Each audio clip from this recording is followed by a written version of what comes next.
دوستو، میرے چینل پر آپ سب کو خوش آمدید۔ آج ہم سنیں گے ایک بہت ہی سبق آموز اور دلچسپ کہانی، جس سے کوئی نہ کوئی سبق آپ کو ضرور ملے گا۔ اگر آپ میرے چینل پر نئے ہیں تو پلیز آپ میرے چینل کو سبسکرائب کیجئے، لائک اور شیئر بھی کیجئے اور ویڈیو آخر تک ضرور دیکھیے۔ تو چلیے ہم کہانی شروع کرتے ہیں۔ بہت پرانے زمانے کی بات ہے، کسی ملک کے بادشاہ نے ایک دن اپنے بیٹے اور بیٹیوں سے سوال کیا، تم لوگ کس کی قسمت سے کھاتے ہو؟ ایک بیٹی کے علاوہ تمام بیٹے اور بیٹیوں نے کہا، ابا جان، ہم آپ کی قسمت سے کھاتے ہیں۔ بادشاہ ان کا جواب سن کر بہت خوش ہوا، لیکن سب سے چھوٹی بیٹی بولی، لیکن میں اپنی قسمت سے کھاتی ہوں۔ اس کی بیٹی صابرہ کا جواب سن کر وہ بہت ناراض ہوا۔ اس نے اپنے بیٹوں کو حکم دیا، جاؤ اس نافرمان کو جنگل میں چھوڑ آؤ۔ دوسرے دن حکم کے مطابق اس کے بھائی صابرہ کو لے کر جنگل میں اسے چھوڑ کر چلے آئے۔ بیچاری صابرہ چیختی چلاتی رہی، لیکن بھائیوں پر اس کا کوئی اثر نہیں ہوا۔ بہت دیر تک وہ اس گھنے جنگل میں روتی رہی، پھر صبر کے ساتھ وہ اس جنگل میں رہنے لگی۔ دن رات خدا کو یاد کرتی، جنگل میں لگے پھلوں کو کھا کر گزارا کرتی، لیکن خدا کی یاد سے کبھی غافل نہ ہوئی۔ اس طرح اس کی زندگی کے شب بروز گزرتے رہے۔ اب وہ اس جگہ سے مانوس ہو گئی تھی، اس کے جسم کے کپڑے پھٹ چکے تھے۔ وہ ایک غار کے اندر رہتی تھی، اپنے آپ کو دنیا سے الگ تھلگ خدا کی عبادت میں مشغول رہتی۔ ایک دن اس جنگل میں ایک شہزادہ شکار کرتا ہوا اس جگہ آ پہنچا۔ اچانک اس کی نظر اس دیندار عورت پر پڑ گئی۔ اس نے گھوڑا روک لیا اور حیرت سے اس عورت کو دیکھتا رہا، جو حسن و جمال میں بے مثال تھی۔ عورت کی جنگل میں موجودگی سے اس کو تعجب ہوا۔ اس نے پوچھا، تم کون ہو اور اس جنگل میں کیسے آئی؟ عورت نیچی نگاہ سے شہزادے کو دیکھتی رہی۔ اس کے شاہانہ لباس سے صابرہ نے اندازہ لگا لیا کہ نوجوان ضرور کسی ملک کا شہزادہ ہے۔ وہ شرمیلی نگاہوں سے شہزادہ کو دیکھتی ہوئی بولی، یہ ایک لمبی کہانی ہے شہزادے، مگر اس جنگل میں تمہیں لایا کون؟ میری بدقسمتی یہاں لائی ہے۔ ایک دن میرے والد بزرگوار نے ہم تمام بھائی بہنوں سے سوال کیا تھا کہ تم لوگ کس کی قسمت کا کھاتے ہو؟ سب نے ایک زبان ہو کر کہا، ابا جان، ہم آپ کی قسمت کا کھاتے ہیں۔ میں کہہ دیا کہ میں اپنی قسمت کا کھاتی ہوں، خدا کا دیا کھاتی ہوں۔ اسی بات پر وہ مجھ سے خفا ہو گئے اور انہوں نے سزا کے طور پر مجھ کو جنگل میں چھوڑنے کا حکم دیا۔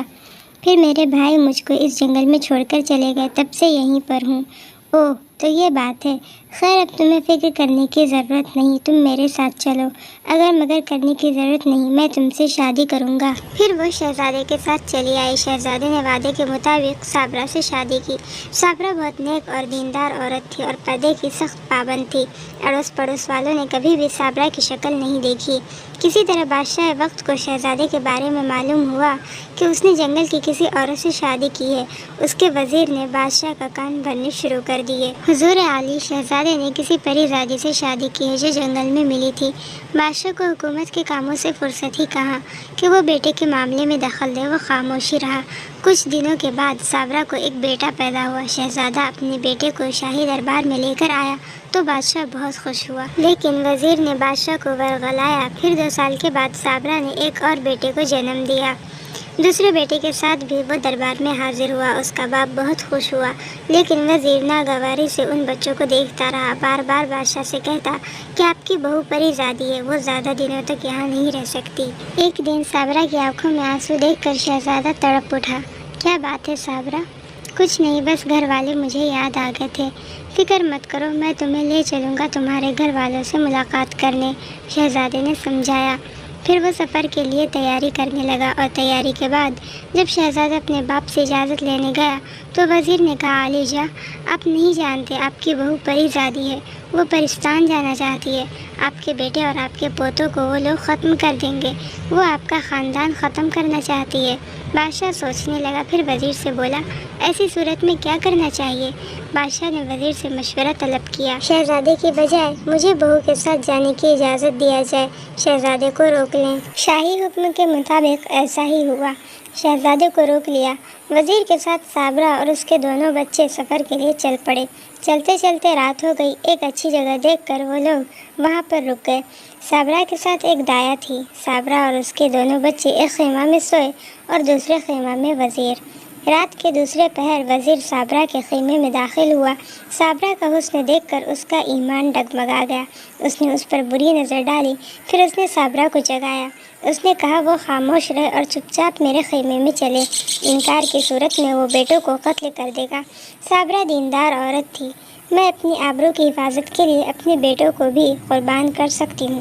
وزیر کے دماغ پر تو شیطان قابض ہو چکا تھا، چنانچہ اس نے اس کے بیٹوں کو اس کی نظر کے سامنے قتل کر ڈالا۔ دونوں بیٹوں کو قتل کرنے کے بعد وزیر نے کہا اب تم کیا کہتی ہو؟ صابرہ نے بڑے تحمل و ضبط کے ساتھ کہا آپ اپنے خیمے میں جائیے اور کپڑے بدلیے، میں آ رہی ہوں۔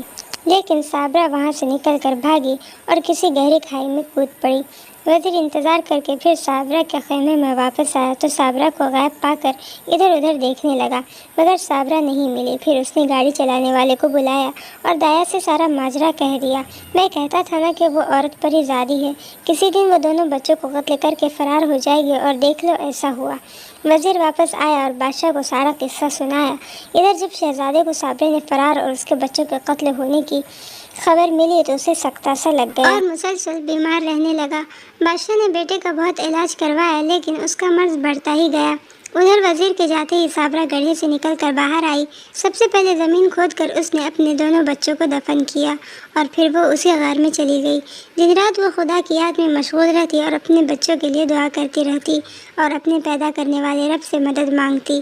کچھ دنوں کے بعد اس نے جنگل کو چھوڑ دیا اور جوگی کا بھیس بدل کر شہر میں آئی۔ وید وید کہتی ہوئی وہ شاہی راستے سے گزر رہی تھی کہ بادشاہ کے حواریوں نے یہ خبر بادشاہ کے کانوں تک پہنچا دی۔ بادشاہ نے حکم دیا کہ جلد ہی اس وید کو باعزت دربار شاہی میں لایا جائے۔ بادشاہ کے سپاہی بڑی عزت و تکریم کے ساتھ لائے۔ بادشاہ نے کہا وید جی میرا بیٹا بیمار ہو گیا ہے اور ساری دوائیں بے اثر ہو چکی ہیں، اب آپ ہی اسے دیکھیے، اگر آپ میرے بیٹے کو ٹھیک کر دیں گے تو آپ کو منہ مانگا انعام دوں گا۔ حضور میں آپ کی رعایا ہوں، خیر آپ نے وعدہ کیا تو ٹھیک ہے، شہزادی کی صحت یابی کے بعد میں آپ سے خواہش کے مطابق کچھ مانگ لوں گا۔ وید نے اپنے طریقے سے علاج شروع کیا۔ صابرہ جنگل سے چلتے وقت اپنے دونوں بچوں کے قبر کی مٹی ساتھ لیتی آئی تھی اور اب اس مٹی کو شہزادے کے جسم پر ملنے لگی۔ جیسے جیسے وہ ملتی رہی دھیرے دھیرے شہزادہ ٹھیک ہوتا رہا، یہاں تک کہ وہ چند دنوں میں بالکل صحت مند ہو گیا۔ پھر بادشاہ کی نگاہ میں وید کی عزت اور بڑھ گئی۔ دربار عام میں جشن منایا گیا۔ بادشاہ نے اس وقت اعلان کر دیا کہ وہ اپنے بیٹے کی دوسری شادی کرنا چاہتا ہے۔ دوسرے ہی دن کسی دوسرے ملک کے بادشاہ کو شہزادے کی شادی کا پیغام بھیجوایا کہ وہ فلاں دن بارات لے کر آ رہا ہے۔ وید نے کہا میں بھی شہزادے کی شادی میں شریک ہونا چاہتا ہوں۔ پھر اس نے بادشاہ سے درخواست کی کہ وہ شہزادے کے گھوڑے پر اسے بیٹھنے کی اجازت دے۔ بادشاہ نے صابرہ کو شہزادے کے گھوڑے پر بیٹھنے کی اجازت دے دی۔ وہ خوش ہوئی۔ بادشاہ کی سواری بڑے فخر کے ساتھ اس راستے سے گزر رہی تھی جس راستے سے پہلے صابرہ کی سواری وزیر کے ساتھ گزری تھی۔ اس جگہ پہنچتے پہنچتے رات ہو گئی۔ بادشاہ نے حکم دیا آج رات ہم لوگ اسی جگہ قیام کریں گے۔ رات کو جب تمام لوگ کھانے سے فارغ ہو چکے تو بادشاہ نے وید سے کہا وید جی آپ کوئی برہا سنائیے۔ بادشاہ کے کہنے پر صابرہ نے اپنی بیتی ہوئی تمام کہانی شروع سے اب تک جو گزر چکی تھی برہا کی درد بھری آواز میں سنا دی تو بادشاہ کی آنکھوں سے آنسو نکل پڑے۔ شہزادے نے صابرہ کو پہچان لیا کہ وید کے روپ میں اس کی دل کی ملکہ صابرہ ہی ہے۔ حقیقت جب کھلی تو بادشاہ کا وزیر گھبرا اٹھا اور بھاگنے کی فکر کرنے لگا، لیکن اس وقت بادشاہ کے سپاہیوں نے اس کو گرفتار کر لیا۔ بادشاہ اور شہزادہ بہت اداس تھے، دونوں بچوں کو اس کے وزیر نے کس بے دردی سے قتل کیا تھا۔ بادشاہ کا حکم ہوا کہ فوراً وزیر کو قتل کر دیا جائے، ایسے کمینے انسان کو میرے دربار میں رہنے کی ضرورت نہیں۔ پھر صابرہ نے کہا کہ حضور آپ لوگ گھبرائیے نہیں، میں نے اپنے دونوں بچوں کو زمین میں دفن کیا ہے لیکن بطور امانت زمین کو دیا تھا، آج میں زمین سے اپنی امانت واپس لوں گی۔ شہزادے نے بڑی حیرت سے صابرہ کو دیکھا۔ اٹھو میرے جگر کے ٹکڑوں، تمہاری ماں تمہیں آواز دے کر بلا رہی ہے۔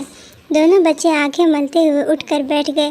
سب لوگوں نے تعجب خیز نگاہوں سے اس دیندار عورت کو دیکھا تو دیکھتے ہی رہ گئے۔ اب خوشی خوشی تمام لوگ بادشاہ کے ساتھ اپنے ملک میں واپس آ گئے۔ تو دوستو اس کہانی سے ہمیں یہ سبق ملتا ہے کہ ہمارا ایمان مضبوط ہونا چاہیے، اللہ پر ایمان رکھو، کیونکہ جن کی ایمان مضبوط ہوتے ہیں ان کے لیے معجزے بھی ہوتے ہیں۔ آج ہم سب کا ایمان بہت کمزور ہو چکا ہے، اللہ تعالی ہم سب کے ایمان کی حفاظت فرمائے، آمین ثم آمین یا رب العالمین۔ السلام علیکم ورحمۃ اللہ وبرکاتہ۔